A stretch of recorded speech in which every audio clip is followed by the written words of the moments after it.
So now let's start. So today we are discussing in this chapter the biodiversity and biodiversity conservation. International Biodiversity Day celebrated was on 22nd of May.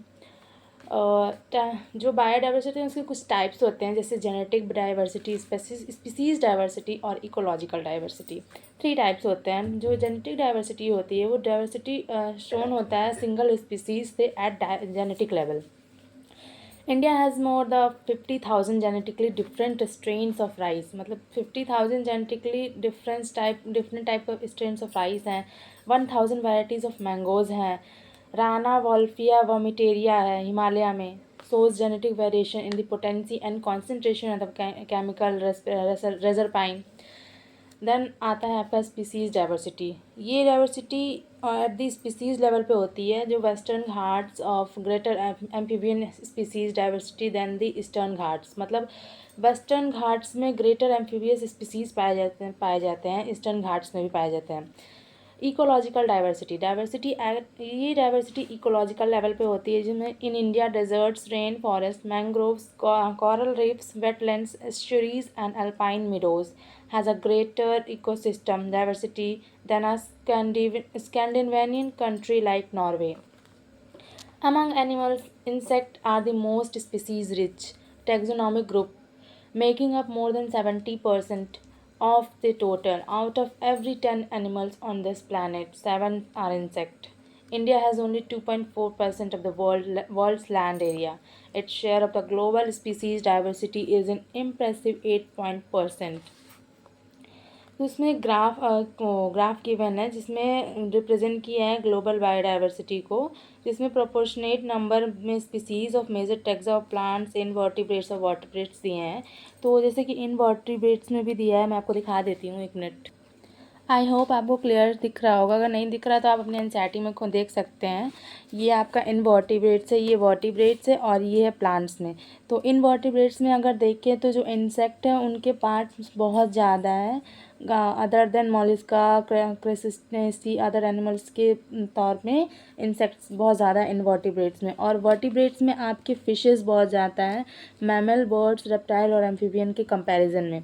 और plants में आपका ये fungi बहुत ज़्यादा है और उसके बाद एंजियोस्पर्म बहुत ज़्यादा है, उसके बाद एल्गी ज़्यादा है और लाइकेन बहुत कम है। फॉन्ट्स एंड एलिल्सी और मॉजेस सब बहुत कम है। मतलब आप तीनों में डिफरेंस देख सकते हैं क्योंकि इसके वे में एग्जांपल्स पूछते हैं और क्वेश्चन बहुत आता है क्योंकि किस में इनवर्टिब्रेट्स में क्या ज़्यादा होते हैं, किसके कंपैरिजन में वर्टिब्रेट्स में क्या ज़्यादा होते हैं, किसके कंपैरिजन में प्लांट्स में क्या ज़्यादा होते हैं, किसके कंपैरिजन में, सब बहुत पूछे जाते हैं। तो इसको रिमेंबर रखिएगा और इसमें जितने पार्ट्स दिए हैं सब याद रखिए क्योंकि it is very important for NEET point of view.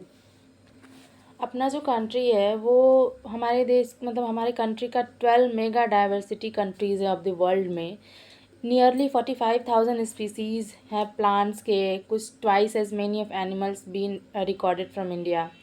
According to May's global estimate, only 20% of the total species has been recorded so far.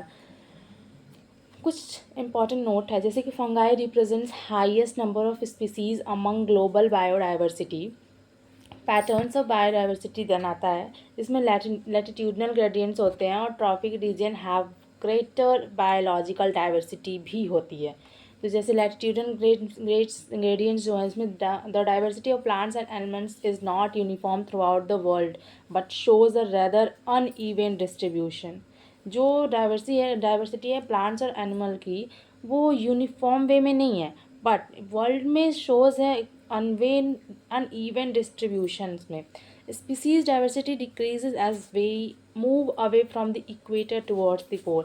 जो स्पीसीज डाइवर्सिटी है वो डिक्रीज हो रही है उसके उसके तरफ, जो इक्वेटर टुवर्ड्स द पोल में मूव कर रही है उसके तरफ। जो इसका एक्सेप्शंस है वो है ट्रॉपिक्स, मतलब latitudinal range of 23.5 degree north to 23.5 degree south harbour more species than temperate of polar areas.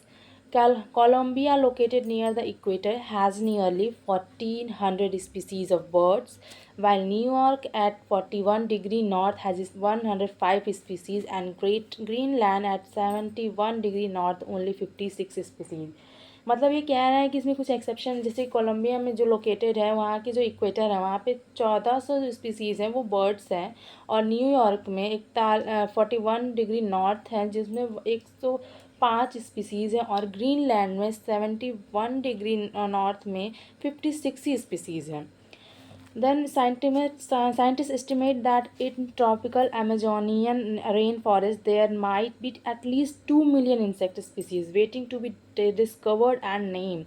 मतलब 2 मिलियन इंसेक्ट स्पीसीज हैं जो अभी वेट कर रहे हैं डिस्कवर्ड होने के लिए, और उनके नाम भी बाद में दिए जाएंगे। अभी वो और भी मतलब अमेजोनियन रेन फॉरेस्ट में और भी स्पीसीज़ हैं जो इंसेक्ट के, जो अभी डिस्कवर होने बाकी हैं, जिसे हम अब आने वाले समय में देखेंगे।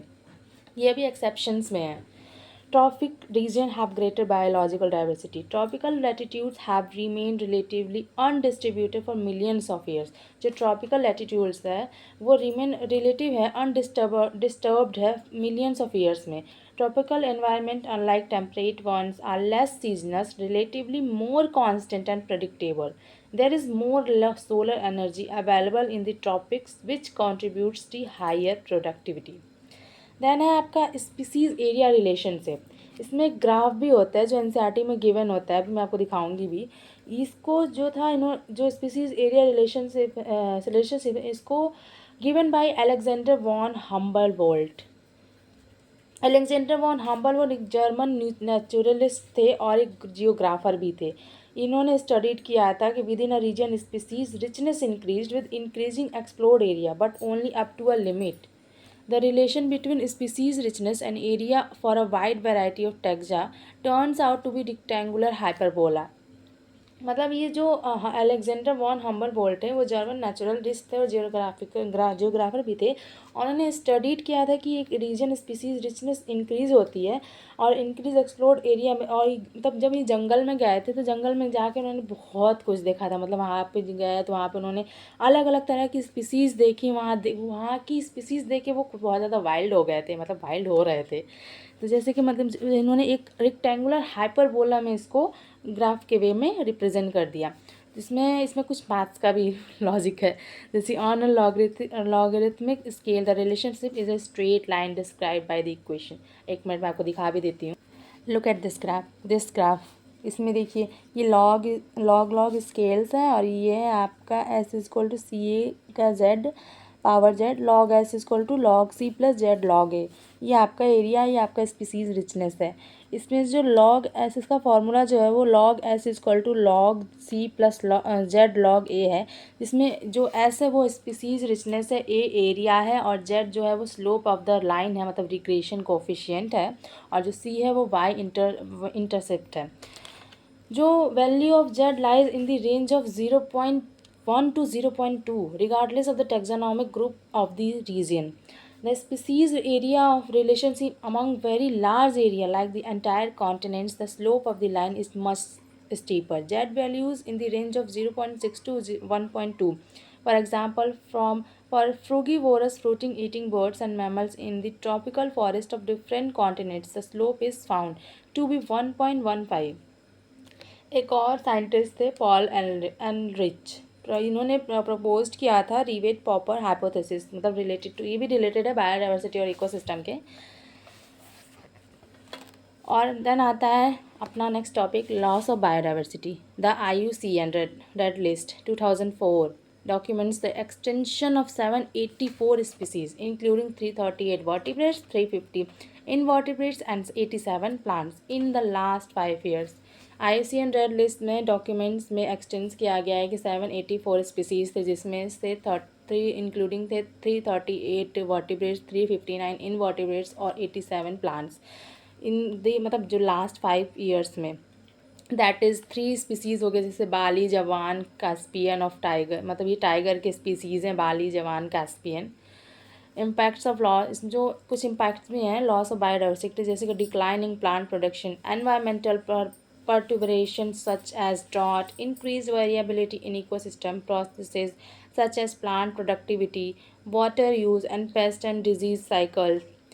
Causes of biodiversity losses. The Abel Quartet. पहला, habitat loss and fragmentation. Most important cause driving animals and plants to extinction That is, tropical rainforest lost from 14% to 6%. 1,000 hectares of rainforest is being lost within hours. The Amazon rainforest, lungs of the planet, is being cut for cultivating soya beans और conversion of grasslands for cattle. जो Amazon rainforest है, जिसे हम मतलब हिंदी में कहें तो planet का फेफड़ा कहा जाता है, मतलब लंग्स ऑफ द प्लानट, मतलब इसको कट कर दिया गया था, कल्टीवेट कर दिया गया था उतनी जगह, क्योंकि वहाँ पे खेती हो सके सोयाबीन्स की, और फ्रॉम मतलब कन्वर्जन हो सके ग्रास लैंड्स के लिए, कैटल्स के लिए, इसलिए उसको अमेजन रेन फॉरेस्ट को कल्टीवेट कर दिया गया था। ये भी एक बायोडाइवर्सिटी लॉस का कारण है। Over exploitation, many species like stellar sea cow, passenger pigeon, etc., extinct due to over exploitation of by humans. Presently, many marine fish population around the world are over harvested. Alien species invention. Alien species cause decline or extinction of indigenous species, that is the Nile perch introduced in Lake Victoria, East Africa, caused extinction of more than 200 species of killed fish. Invasive weed species like carrot, grass, parthenium, lantana and water hyacinth, ecornia cause damage to our native species. The illegal introduction of the African catfish, Clarias garpienus, for aquaculture is posing a threat to the indigenous catfishes in our rivers. Then the last causes of loss of biodiversity is co-extinction. When a species become extinct, the plant and animal species associated with it also become extinct. That is, extinction of the parasite when the host is extinct. Co-evolve plant pollinator mutualism, where extinction of one invariably leads to the extinction of the other. Then our second last topic of this chapter, that is biodiversity conservation. World conservation हमारा celebrate होता है December 3 को।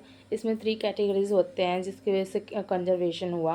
पहला था narrowly utilitarian arguments, human derive economic benefits from nature such as food, firewood, fibre, construction material, industrial products, tannins, lubricants, dyes, resin, perfumes and medicines.